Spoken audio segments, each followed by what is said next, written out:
Ma ogtihiin in badaha Soomaaliya iyo biyaha laga heli karo dhagax caalamka markii la joogo iib hela oo suuqoodu u fiican yahay, laakiin markay joogaan Soomaaliya aan qiimo badan lahayn. Dhagaxdaas oo ay ka mid yihiin dhagaxa loo yaqaano basalt.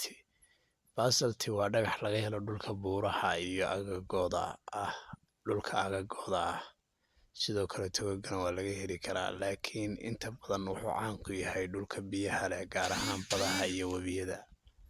Siiba gaar ahaan badaha ayuu u badan yahay. Waxaa jira sidoo kale dhagaxa loo yaqaano limestone, dhagax nuurad. Dhagax nuuradku waa dhagax asagana laga helo meelaha biyuhu horey u fariisteen ama ahaan jiray webi hore oo qalalay. Sidoo kale badaha guntoodana waa laga helaa, iyo meelaha badaha ay biyaha soo gaarsiiyaan markii la qodo. Inta badan markaan gadaal ugu noqdo dhagaxa loo yaqaano basalt dhagaxa loo yaqaano inta badan waa dhagax madow xiga. Inta badanna waa dhagax volcanic ah. Inta badanna wuxuu ka yimaadaa, sida la sheego, xilliyo hore wuxuu ka yimid cirka. Riwaayado kale ayaa sheegaya markii volcano qarxo, maadooyinka macdanaha isu taga ayuu ka dhashaa. Sida aad ogtihiin, badda iyo meelaha biyaha leh dab minallaahi ayay dhaliyaan. Hirarkaas iyo isu tagaas, xataa dowladaha qaar ka mid ah ayaa dabka dhalinta u isticmaala biyaha badaha iyo webiyada.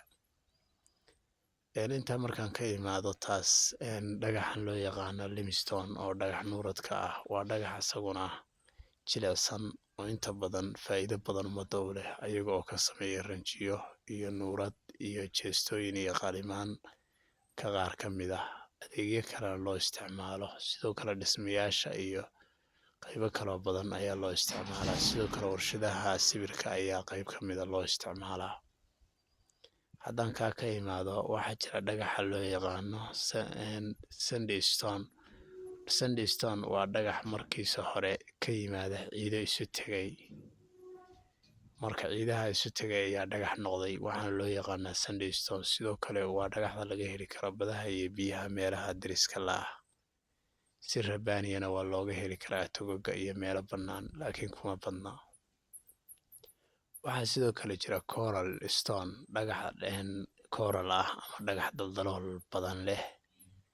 Coralka dhagaxa loo yaqaano inta badan waxaa laga helaa biyaha guntooda hoose. Meelaha xeebaha waa laga heli karaa. Inta badanna wuxuu deris leeyahay badaha. Webiyada si naadir ayaa looga helaa iyo togaga. Waxaa markaa jira waxyaalo badan oo haddaad sii baadhid aad sii ogaan kartid. Sidoo kale waxaa jira dhagax laga helo badaha iyo meelaha biyaha leh sida togaga iyo durdurada iyo webiyada. Dhagaxaas oo loo yaqaano garanate. Garanate markii la yiraahdo waa dhagax aad u adag. Marka la sii baarana wuxuu yeelan karaa magacyo badan oo asaga ayaa habba dhagaxa uu ku biiro bahahaan ayuu haddana soo garanate ah ayuu magacaas qaadanaya. Markastoo aan daraasadayno macdanaha, waxaan ogaanaynaa xogo naga qarsoon oo aan weli horey u helin. Laakiin waxaa inoo muhiima si barnaamijka aan u sii wadno inaad subscribe saadhaan, like garaysaan, share garaysaan, bulshada dhanna gaarsiisaan. Sidoo kale waxaan meesha ka maqnayn buuggii macdanta iyo buugaag kale oo ayagana aan soo wadno. Buuggaasoo qiimo raqiis aad ku helaysid. Sidoo kale waxaa jira macdan baaristii online-ka ahayd, iyadoo dhagaxda lagu baarayo si online ah, waqti fudud iyo qiimo fudud oo si daacada loo wada shaqaynayo. Waxaan sidoo kale ka maqnayn meesha diiwaangelintii ardayda oo hal mar ay isdiiwaangelinayaan, oo tiim waxbarashadeena iyo qayb naga ah tiimkeena shaqada mar walbana heli kara la talin iyo xogo joogto ah, isagoo qofkaasi mar walbaba naga agdhow. Anigoo Cabdullaahi Sidi Shaqsan ayaa xogtan idiin soo tebinaya. Soo dhawaada asxaabteeda dhammaantood.